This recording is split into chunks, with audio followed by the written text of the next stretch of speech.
our soul. Dear President, patriotism is not just land seized by tanks. Patriotism is not the flag that we raise after winning an tournament of a cricket. It is the blood of oppressed. It is the tears of the resilience. It is a courage to die when needed.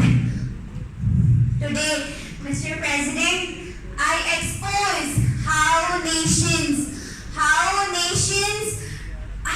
destroyed patriotism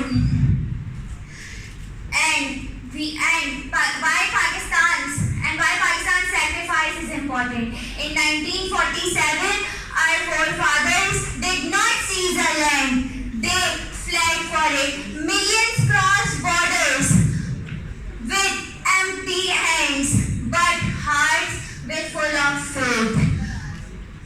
In 1965, Major Aziz Bhatti embraced martyrdom at BRB Canal.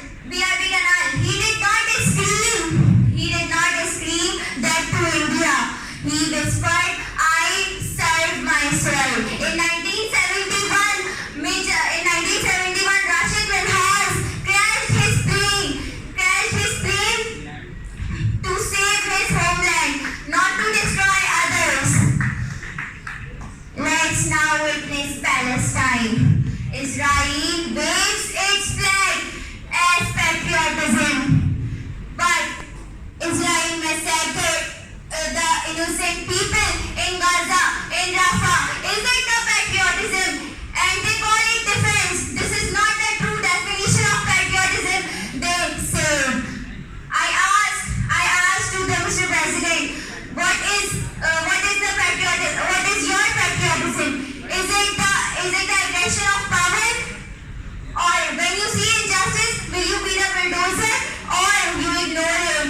When history tests you, will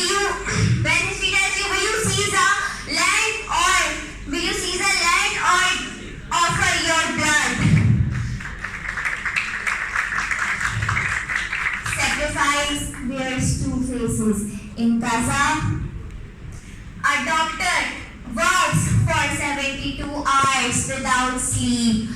His patriotism is to just save his people under bombing.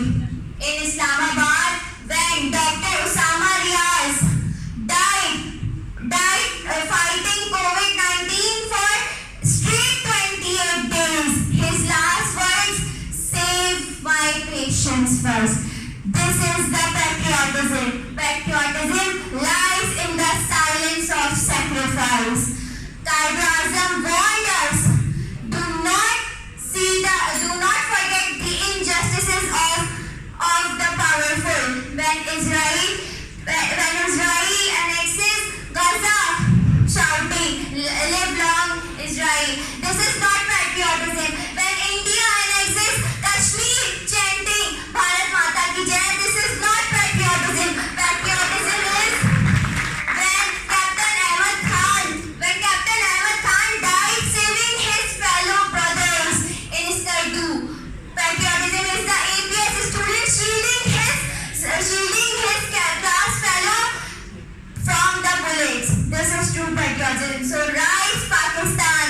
Let me define the true definition of patriotism. It is an